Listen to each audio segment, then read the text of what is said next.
ketika kemudian ada wan prestasi apa itu akad motoroba, kemudian harus paham betul tentang masalah bagaimana sih sebenarnya di dalam muamalah di dalam muamalah di perbankan syariah.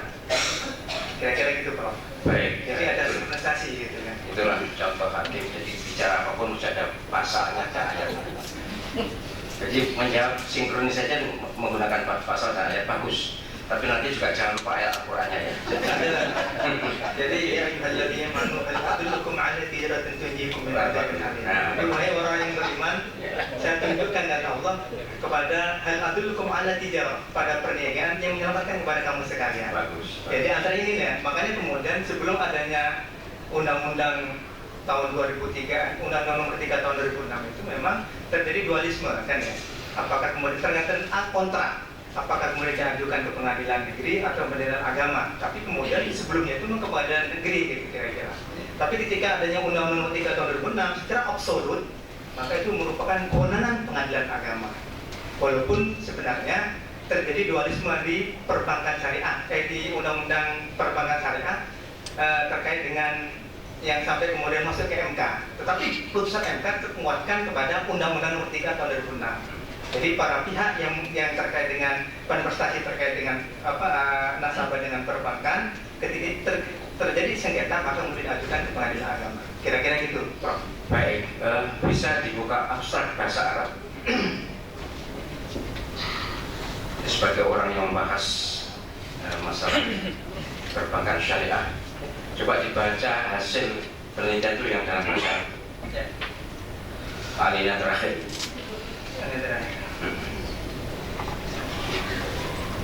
يبرز هذا البحث إلى تطبيق القانون رقم 21 لسنة 2011 بشأن سلطات هيئة الخدمات المالية في مراقبة مشاكل التمويل في البنوك الإسلامي من خلال نهجين. وهما cukup bahasa Arabnya bagus, bahasa Inggrisnya gimana? Coba dibaca itu. This research conclude. The research concludes the implementation of the FSA law number 21 of 2011 in control financing problem Islamic bank in case of which to approach, namely risk management and law enforcement. Risk management is enough. Baik, cukup ini bahasa Inggris Banten ini. Tidak apa-apa, minimal bunyi bagus. Tapi Arabnya jelas ya, karena background pendidikannya memang madrasah. Terima kasih, layak menjadi dokter dan dokter yang kamu berqualified. Terima kasih.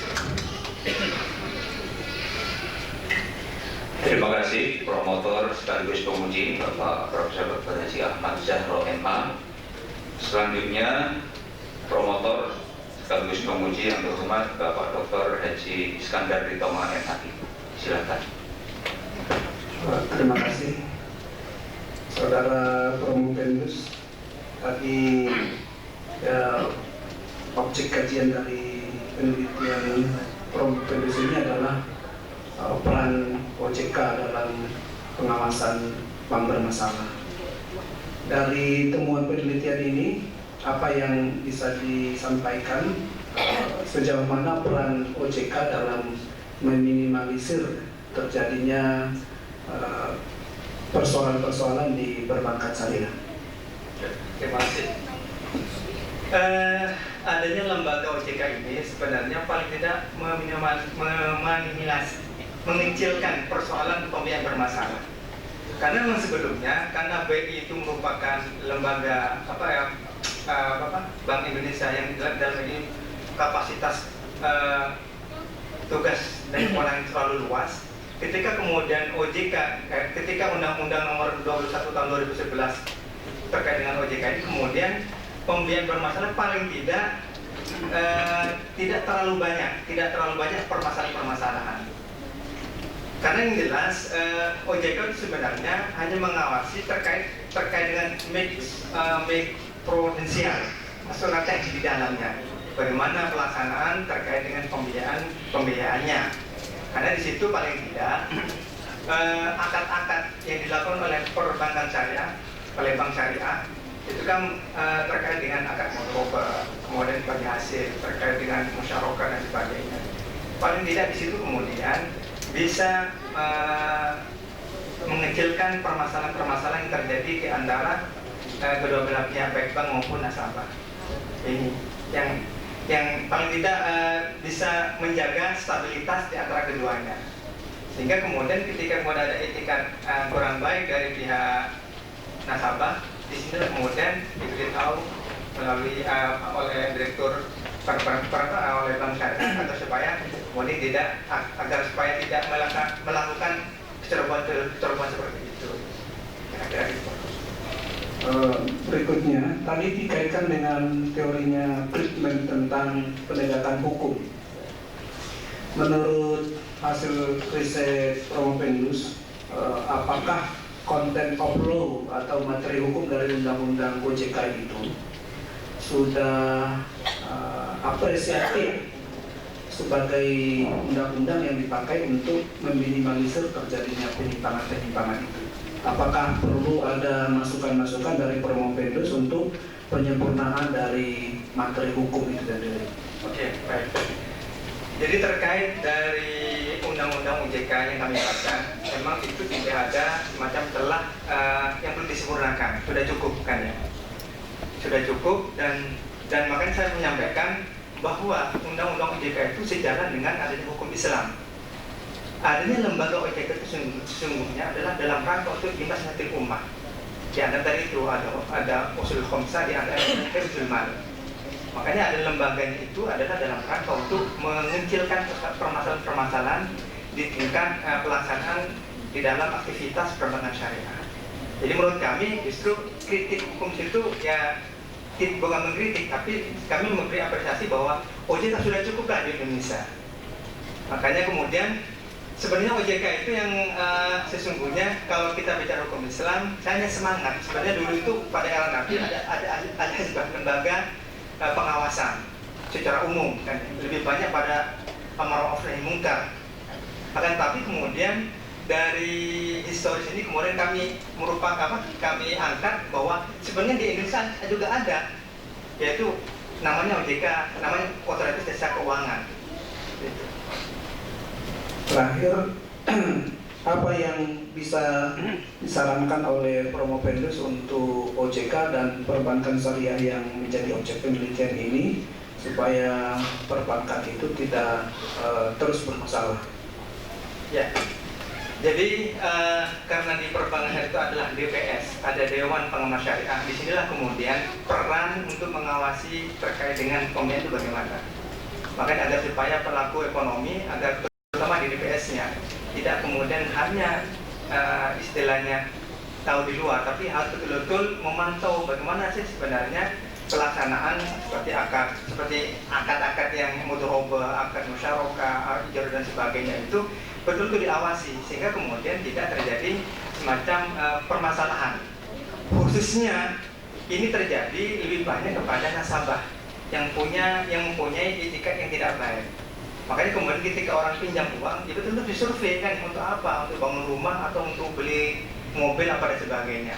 Karena yang terjadi ketika kemudian orang meminjam, katakan untuk membeli mobil, ya ternyata untuk bayar utang untuk utang yang lain. Ketika kemudian dia membayar, disinilah kemudian dia tidak mampu, terjadi default, terjadi pembiayaan yang kemudian gagal. Inilah kemudian yang dipersoalkan. Kira-kira gitu. Terima kasih, Pak. Terima kasih promotor sekaligus pemuji Bapak Dr. Haji Iskandar Ridona MAG. Selanjutnya saya mempersilahkan pemuji eksternal yang terhormat Bapak Profesor Dr. Haji Muhammad Nur Yasin SH MAG. Saya persilahkan.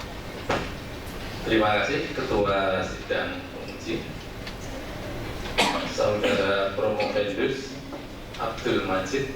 Saya setuju dengan Ketua Sidang tadi, jawabnya nggak boleh kira-kira. Nanti jadi dokter kira-kira. Jadi harus legal stone, dia harus jawabannya memiliki kepastian hukum sehingga menjadi dokter yang pasti ya.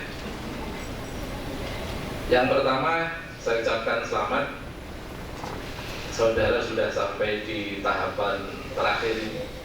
Kalau lulus yang terakhir, mudah-mudahan lulus. Ini ujian serius, jadi saya melihat mirip fit and proper test calon hakim agung seperti ini.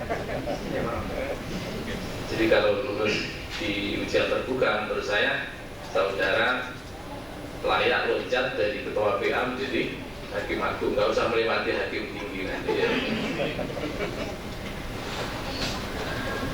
Yang kedua, melanjutkan yang tadi disinggung oleh Profesor Ahmad Zahro terkait dengan relevansi keilmuan tadi.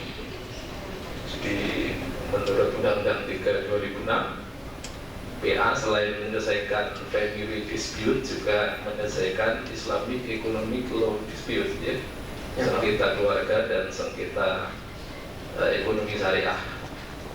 Dan berdasarkan putusan MK tahun 2012, kompetensi absolut ekonomi syariah ada di pengadilan agama. Pertanyaan saya, apakah dualisme penyelesaian sengketa ekonomi syariah sudah selesai? Apakah dualisme penyelesaian sengketa ekonomi syariah sudah selesai 100%? Disinilah sebuah tantangan kan bagi pengadilan agama untuk selalu belajar. Walaupun sebenarnya secara absolut MK menyatakan bahwa kewenangan itu di pengadilan agama, tapi kemudian kembali kepada masyarakat. Ketika masyarakat kemudian mengajukan kontrak dan dalam itu kemudian ketika ada sengketa mengajukan kepada pengadilan agama, ya itu situlah yang jadi persoalan kemudian di lapangan. Inilah merupakan tanggung jawab bagaimana para hakim agama meyakinkan terhadap masyarakat bahwa mampu untuk menyelesaikan persoalan ekonomi syariah, permasalahan yang terjadi di masyarakat dengan perbankan syariah kalau terjadi kontestasi. Ya, itu dari sisi legal culture ya, dari segi kesadaran masyarakat. Kalau dari sisi legal substance atau dari sisi peraturan, apakah sudah cukup jelas itu, Prof. Jadi seharusnya ketika kemudian nasabah terkait ada masalah dengan sengketa dengan perbankan, ya seharusnya harus mengajukan pengadilan agama tanpa kemudian melihat dari kontrak itu. Seharusnya ketika diundang-undangkan, kita sebagai umat Islam seharusnya harus tunduk terhadap aturan yang ada.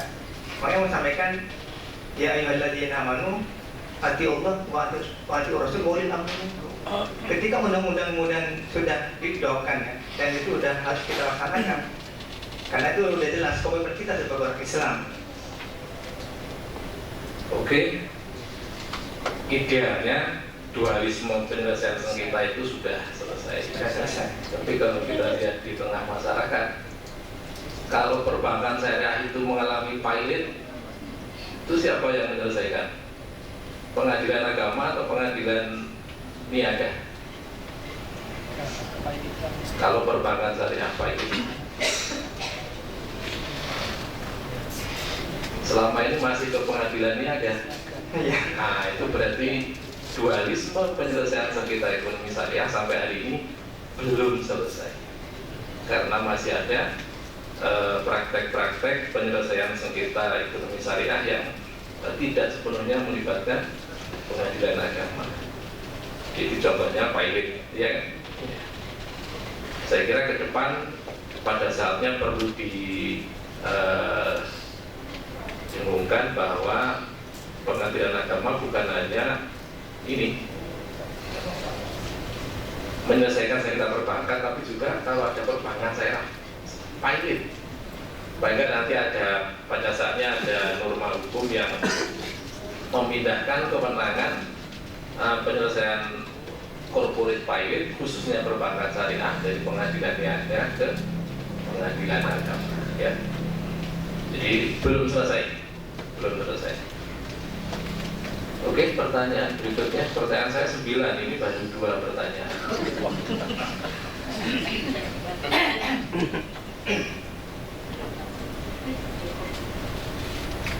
dari operasional perbankan syariah BSN, kemudian Bank Muamalah, kemudian Bank Jabar Banten Syariah.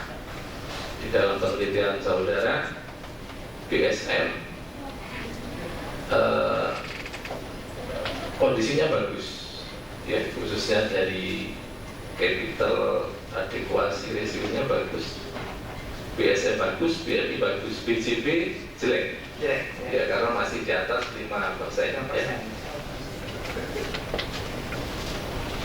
Pertanyaan saya, kira-kira kalau dilihat dari teori sistem hukum tadi, legal substance, peraturannya, dari sisi legal structure, aparat pengawasnya, kemudian dari sisi legal culture, kesadaran nasabahnya, kira-kira yang paling berpengaruh terhadap bermasalahnya BJB syariah ini yang mana? Di nasabahnya, Prof. Nasabahnya. Tapi tadi ada melihat ada problem internal, ada problem eksternal. Ada persoalan internal di bank, ada masalah internal di nasabah. Ketika kemudian di mana yang lebih dominan di antara dua ini, sebenarnya lebih banyak ke internal di nasabahnya. Eksternalnya, ya. Iya, di nasabahnya. Di nasabahnya. Kemudian dari sisi legal structure atau aparat pengawasnya, apakah tidak ada masalah?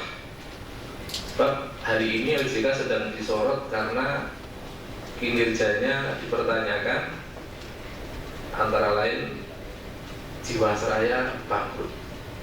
Apakah bermasalahnya BJB Syariah ini bukan karena kontribusi kinerja OJK yang agak bermasalah? Jelas ya. Sebenarnya bermasalah bukan di mana itu di OJK-nya, tetapi di manajemen, kalau contohkan Jiwasraya itu di manajemen di Jiwasrayanya. Jadi Jiwasrayanya yang kemudian bermasalah.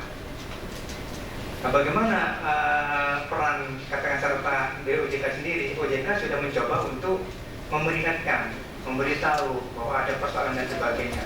Tapi kemudian dari pihak dari Jiwasraya kemudian tidak mengindahkan. Hal itu yang kemudian terjadi permasalahan, tapi kemudian masyarakat demo karena tidak puas dengan adanya uang yang tidak dikembalikan oleh Jiwasraya itu sendiri. Iya. Walaupun sebenarnya ada, cuma kemudian tadi itu kalau dicontohkan dalam contoh Jiwasraya, ya lebih banyak bukan pada OJK-nya, tapi pada pelaksanaan daripada Jiwasraya itu sendiri. Iya. Oke, selanjutnya pengawasan OJK ada terkait dengan manajemen risiko, yang kedua penegakan hukum, dan di antara penegakan hukum itu antara lain kalau nasabah itu mengalami gagal bayar atau wan prestasi, ada kalanya perbankan syariah itu langsung melakukan sita jaminan. Betul begitu? Nah, apakah ini tidak bertentangan dengan ayat Al-Quran? Wa in kana dzu usratin fa nadhiratun ila maisarah. Jika nasabah itu mengalami kesulitan, maka tunggulah sampai dia memiliki kemudahan mengembalikan. Yang jelas, mohon maaf ya. Jadi maksud kami tadi itu bahwa sebenarnya ada beberapa ketika kemudian nasabah tidak mampu untuk membayar, dan itu sudah ada beberapa tahapan oleh dari pihak bank agar supaya kemudian menyelesaikan masalah-masalah terkait dengan tadi itu gagal pembiayaan, gagal dalam pembiayaannya. Kemudian dari beberapa tahapan itu kemudian dikasih kesempatan oleh bank syariah, tapi kemudian pada saat dari nasabah tidak mampu untuk kemudian menyelesaikan, maka dari pihak bank mengajukan sita jaminan itu. Jadi ada proses. Dengan dalil tadi itu sebenarnya kelop, karena pertanyaan Prof tadi terkait dengan apakah langsung kami jawab ada sebuah proses, mohon maaf dengan cara jadi sebenarnya ada sebuah proses dilakukan sita jaminan itu sendiri. Jadi Ya, tadi saya ngecek begitu saudara, ya langsung saya uji dengan ayat tadi. Ternyata ada jawaban yang belum Anda sampaikan, ya. Oke, yang terakhir ya. Yang terakhir. aktiva pada perbankan syariah itu yang paling berisiko